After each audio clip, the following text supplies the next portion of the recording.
Hello, everyone, and welcome to the Inspired and Empowered Living TV show for a thriving life and business. And we are live on Thursdays at 5 p.m. Eastern on talk4tv.com, w4wn.com, and my YouTube channel. And today's show, we are going to be talking about cultivating your inner resilience in uncertain times, part two. And this is a really important show because in our world, life can feel very unpredictable. And you may feel things are hectic or crazy in your personal life, and then there's the world. How do you stay grounded? How do you stay centered? How do you stay aligned and empowered with your purpose? We're going to explore that more today and learn how to build your emotional and spiritual resilience, meeting life's challenges with grace, clarity, and courage, and expose, and explore. Like we're going to uncover and expose the things that you may not have realized about how you may or may not be resilient. And we're going to explore and expose more of that and learn how to shift from fear to faith, release your overwhelm, and reconnect to the strength of your soul. Together, let's create a life you love. I'm your host, Nancy Deutsch, licensed clinical social worker, certified hypnotherapist, and intuitive business expert, combining my counseling, coaching, and intuitive abilities to transform your life. And the show is not a replacement for therapy or counseling, it is for educational purposes only. So let's talk a little bit about, again, what really is resilience and what is inner resilience. Inner resilience is your ability to stay calm, emotionally centered, mentally clear, and spiritually connected, even in these uncertain times when life throws you curveballs and you are not sure what's going to happen from moment to moment, day to day. But learning inner resilience can help you to navigate those challenges with ease and grace and being able to feel more connected, helping you to be able to feel connected, to feel empowered, to feel inspired. And we're going to talk more about that. So, I have questions from last week's show that I want to talk more about because we were talking about what resilience is and what it isn't. But first, I want to talk more about what it is not. Okay. So that all of you are clear what it is and what it isn't. So, if you are in pushing and you're trying to push through your feelings, push through life, that's not resilience. If you're suppressing your emotions, pretending everything's fine, not resilience. If you're trying to hustle or bypass your feelings with positivity, not resilience. And last week we had a couple of questions, and I want to review all the questions because all of them are really important to talk about resilience and what's not resilience. So, Charles asked, going back to those who pretend to be calm or numb, is that not healthy? And the truth is, that is not resilience. If you are pretending, then you are not in your authentic self. You're not connected to your soul, to that deep inner strength, inner resilience within you. And pretending is not, it's disconnection. It's not resilience. So, and then Charles also asked, what if you are numb inside and act like nothing is wrong? You appear to be okay on the outside to others, but you don't feel anything. And when you are in that place where you are numbed out or not feeling, that's not resilience. That is being numb and not able to be, it's being disconnected from your feelings, being disconnected from what your truth is, what your heart, what your soul is trying to support you in.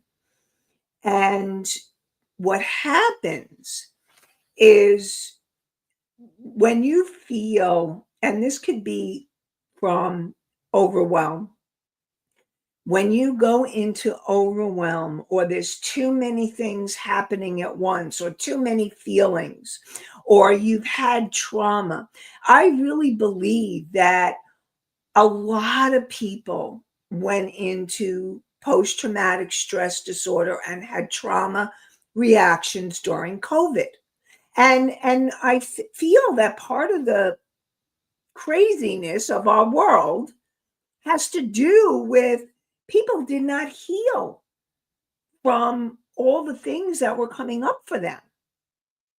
And so now there's a lot of, and I talked about this when we were talking about anger, acting out behavior, acting out emotions, acting out anger, acting out other emotions, and acting in emotions. So acting out emotions like when you are hitting or you're screaming or yelling or feeling irritable or road rage, any of those, that's acting out. And that's acting out anger. And then, excuse me, got something in my eye. And then acting in emotions are acting in when you are doing things that are self-destructive and not supportive. Like you may be doing addictive behaviors, like eating or drinking or smoking or other kinds of things that are really not supporting you. And they're coping mechanisms, but they're not healthy coping mechanisms. And you use them in order to deal with perhaps the numbness. And so one of the other questions that came in was from Misty. And Misty asked, how long can a person be in the shock state? So what happens is that when you are numb, when you are feeling that numbness, you have shut down. And I call it, you may be in what I call shock, where you can't feel. Because what happened was you went into overwhelm and all the emotions that you weren't able to feel, you just shut out and shut down. And shock is also, it could be a protective mechanism. I talked about that last show. But shock, you could be in shock for days, months, years, a lifetime. People go in and out of shock. You may have shock around one area of your life, but not around others. So you can go in and out of the shock state. So if you ever find yourself in, I don't know, or you're totally numb, you may be in shock. And the reason why people go into shock again is because you've gone into overwhelm.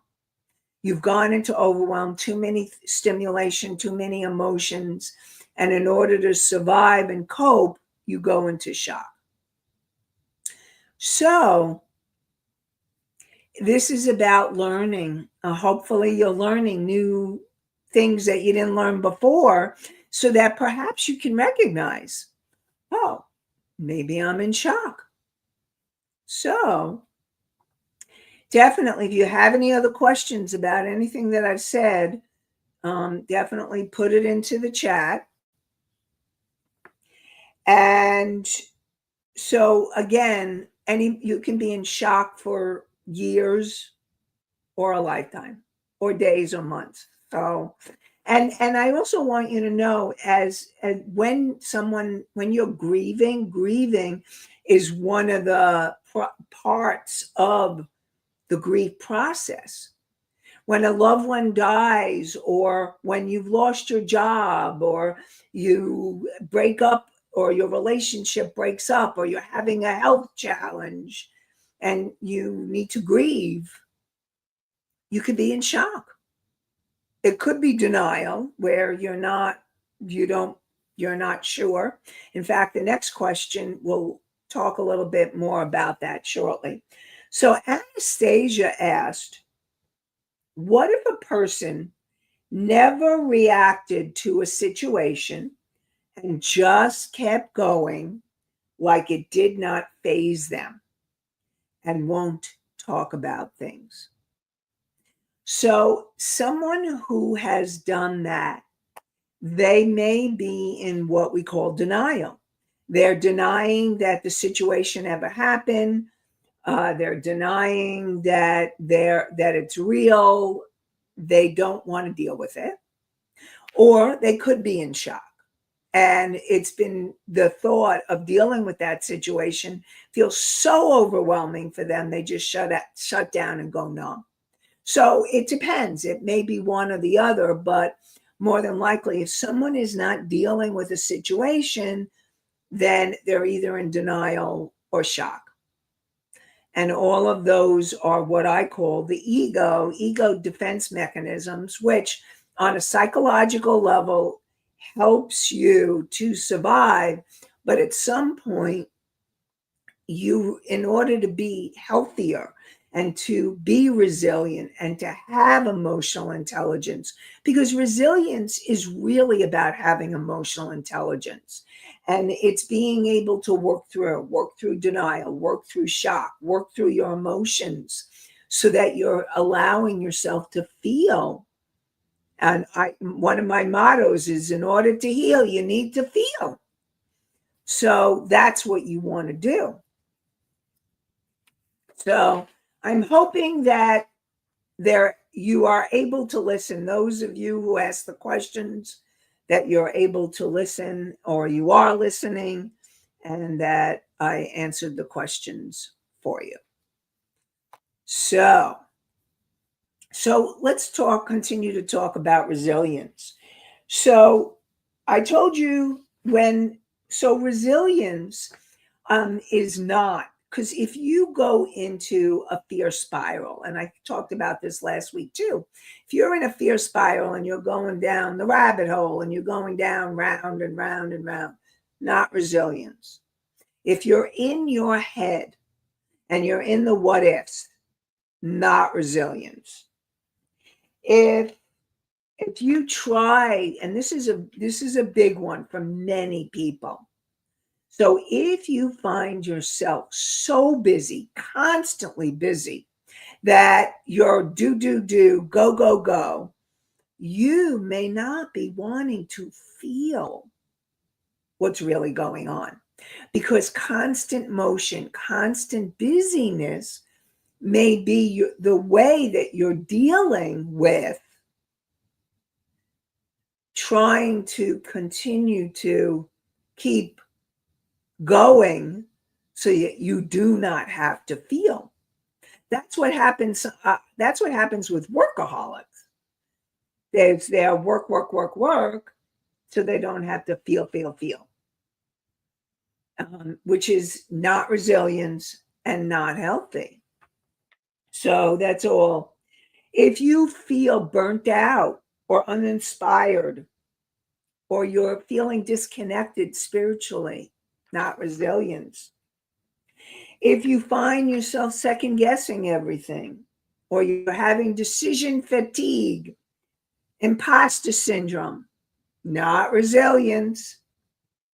You're reacting rather than responding, not resilience. And what these symptoms mean is that your nervous system is in survival mode.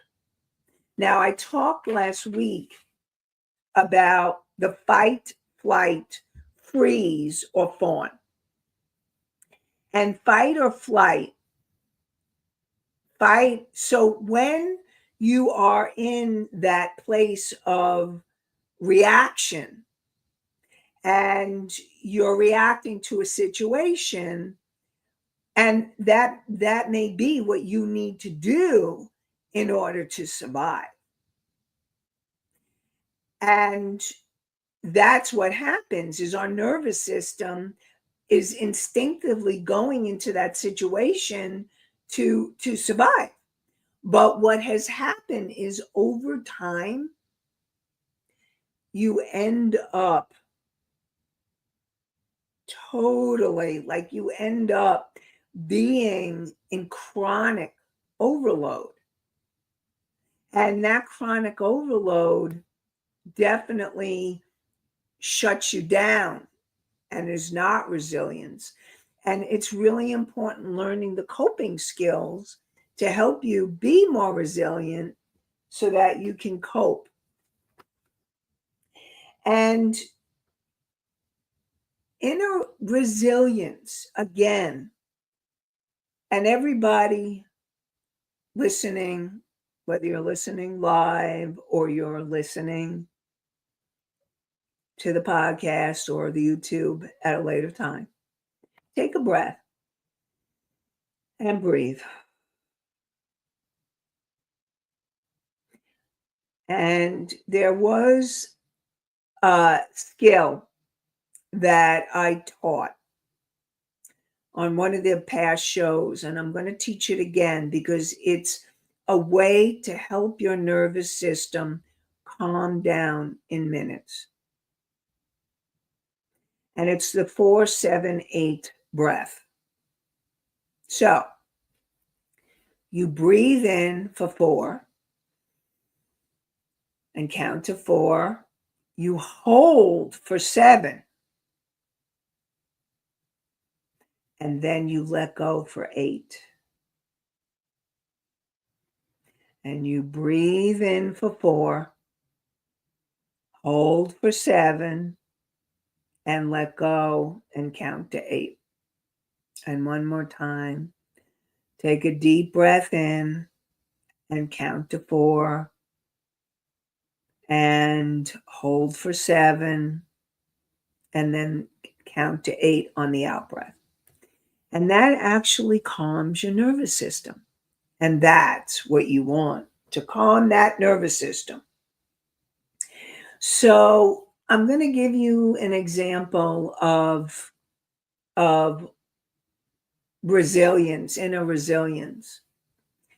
And I'm going to give you the story of Jenny. And Jenny, and you've heard me talk about Jenny before, is in Jenny and Jimmy.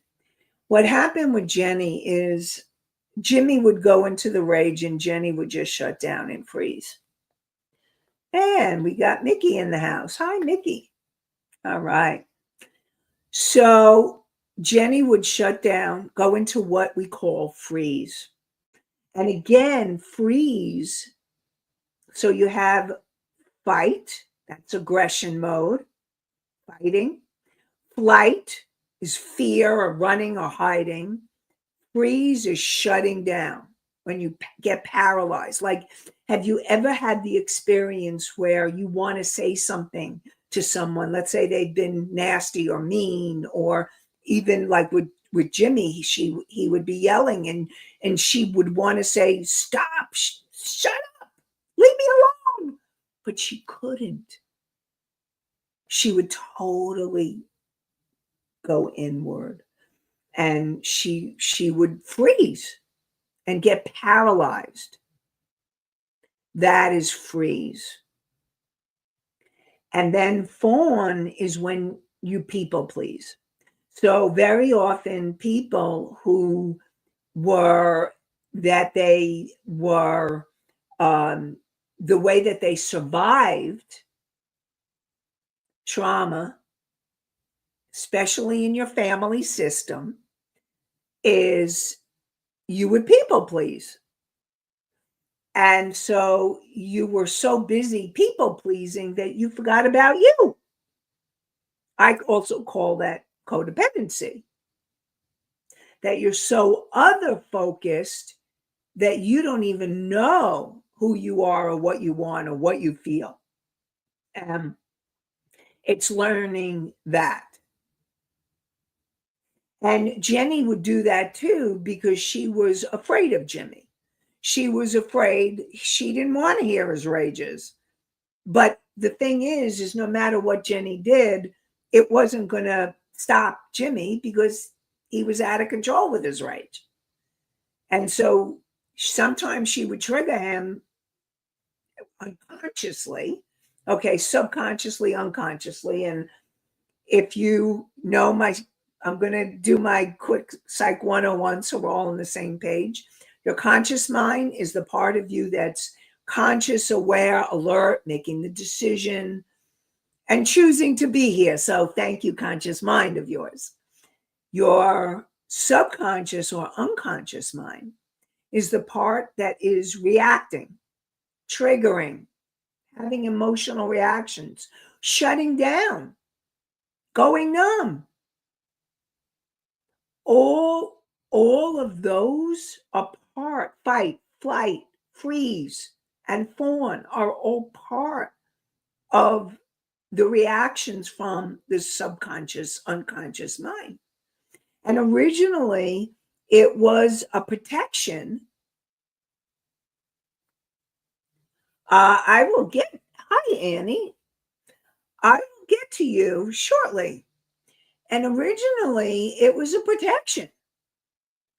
And now what happened was that it became, you started going unconscious, and you are reacting and doing things that happen, that you go on automatic. And you're doing that a lot. That's why it's so important to know what's going on in your unconscious, subconscious mind. Limiting beliefs, emotions, unresolved trauma happens, is there. All those limiting beliefs and emotions. And then you have your superconscious mind, which is your soul, your higher self, that wise, unconditionally loving part of you. It's God, universe. And that's what you want to be connected in your resilience. So being conscious and being in the superconscious mind is resilient, and coming out of subconscious mind. So hopefully, and so what happens is you want to learn what's going on, becoming aware so that you can come out of that unconscious state to come into awareness and presence and groundedness, learning to make decisions from a responding state instead of a reacting state. That's resilience. Okay, let's get to Annie's question. Annie said, did you say, or you did say they were able to work things out, right? So yes, what happened with Jenny and Jimmy is they came into counseling and they started work. And here's the thing. If one of you decides to go into counseling, it your relationship can work. If both of you go into counseling, either your relationship will work out and you'll both heal, or you'll end up being a better you. And if it's not meant for you to stay together, then you can be conscious in your separation. But in this case, Jenny and Jimmy did stay together. They worked through their stuff individually and as a couple, and they were able to stay together. So I want you to know that things can work out. Like when you do your work, you don't know what kind of miracles and magic and possibilities happen. And that's the land of resilience. When you work on being more resilient, and it's being in that place of alignment so that you can allow the magic and miracles to happen. So, thank you for that question. And so, how do you go from fear to faith? So, when you have that time, and here's the thing, if you are in your head and you're in, I call it spin mode, and you're da, da, da, da, da, da, da, da, and the mind is going, you're not present. You're either in your past or the future. And one of the things that's going to be really important to help you with resilience is coming out of that place and coming into alignment, coming into the place of peace, of love, of joy, of your soul or your higher self, the higher aspects of you. Then you know, when you feel, a real key to this is feeling. When you feel peace and love and joy, you're in resilience. So, how do you get there? How do you stay there?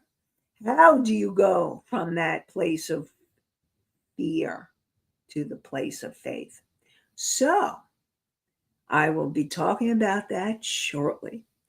First, one of the ways that you can help yourself to get into the place of resilience and help yourself calm down, clear your energy, connect more deeply to your higher self and your soul, and even connect with your intuition, is through my intuitive decision-making meditation.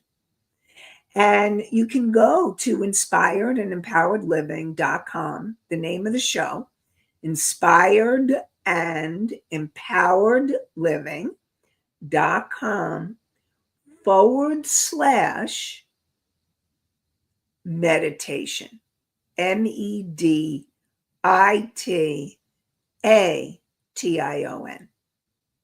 So, Rebel, can you put it on the screen and in the chat? Thank you.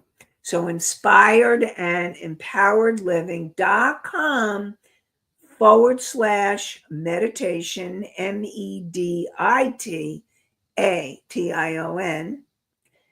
And then there's not only a meditation, but there's also a PDF.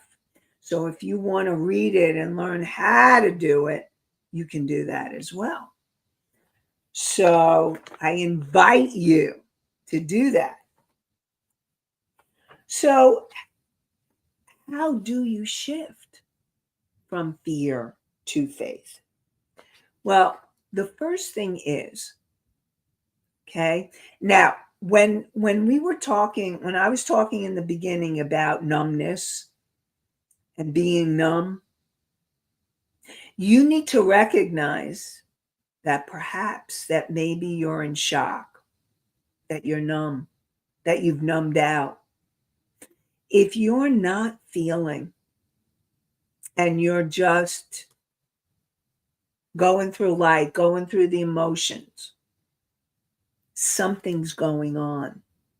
And the first thing, now you may feel fear or you may not, because if you're numb, you may not even be aware of the fear. And the first thing is to acknowledge what you're feeling. And it's okay to acknowledge that you feel fear. Listen, part of being human is feeling. And feeling fear, it's not about not feeling the fear. It's about acknowledging the fear and moving through it so that you can get to the energy of faith. But if you don't acknowledge fear, if you pretend, I'm fine, nothing's bothering me, I'm totally okay, then you're not going to be able to move through it. So the first step is being able to acknowledge that fear and say, okay, I'm feeling fear. And then you can ask yourself, ask, what do I need to do for my self-care? What do I need to do to take care of myself right now? I'm feeling fear. I'm feeling, maybe you're feeling anxiety. And if you are, then finding your tools, your coping skills that will empower you to help you get back into a calmer state, to help you get back into that place of resilience. And what happens is that fear will narrow your energy and it pulls you into the survival mode. And what you want is to be in thrival. You want to be in that place of faith. So what happens is when you feel the fear, when you're aware, and this is again, becoming aware that you're feeling fear. And one of the ways is you may feel like you're all tight or tense. If you're stressed out, you're in some type of emotion. It could be fear, it could be anger. And sometimes it's a combination of a few of them. And it's learning to breathe through it.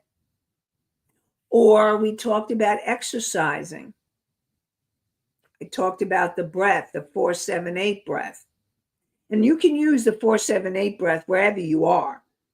I mean, if you're in a meeting or you're at work or you're going to or on the way to a meeting or you're doing something, you can do the 4-7-8 breath. You can even go to the bathroom if you need to take a few minutes before you go to the next part of what you're going to do during the day. And when you calm your nervous system down, then you can say, what will help me get back into faith? Now, it's interesting because I wasn't even planning on saying this, but it came. What happens is when you calm your nervous system down, and one of the ways, it's really interesting, but when you put your hand on your heart or hands on your heart, there's also something that happens for you. It's one of the ways that you can start tuning in to you, tuning into that energy of faith. And you can ask for help. You can ask your guides and your angels, your higher self, your soul, help me feel faith. Like you need to get out of that place of fear. You making that decision, conscious decision, that's how your conscious mind empowers you. Because when you make the conscious decision, oh, I'm in fear, or I'm feeling anxiety, or I'm angry, or I'm upset. I need to do, or I'm numb. I need to do something to bring me into a calmer state of being. And so it could be the breath work. It could be journaling. It could be going to the gym.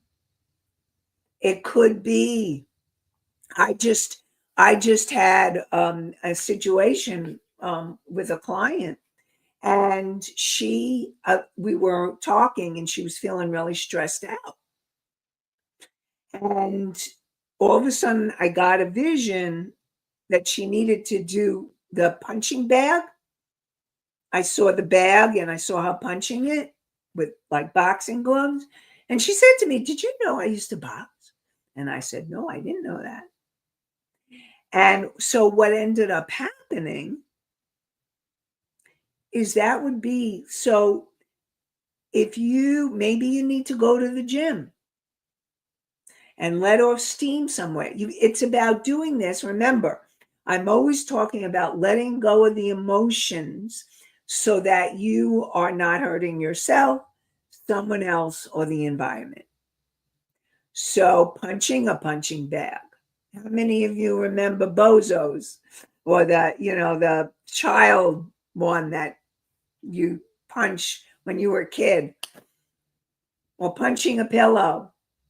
Safe ways so that you're not hurting yourself or someone else. And so really, I want to support all of you in finding the tools. And then once you become aware, and and here's the thing, learning resilience, learning to do the coping skills to bring your nervous system into a calmer, aligned state will help you to be able to then go into the place of faith. And that maybe it'll be meditation. Maybe you couldn't meditate before, but in a calmer state, you can meditate and connect more deeply to you. Or you can use my meditation that I talked about. Or maybe you want to pray. I love prayer. I like meditation. I like prayer. I have clients who use inspirational reading and do inspirational reading. So that's another option. These are all possibilities to help you move through the fear into faith. And the more you learn to connect with yourself, the more you learn to connect with the higher aspects, the more you learn to connect with God, higher power. And this is a process. It can help restore your faith.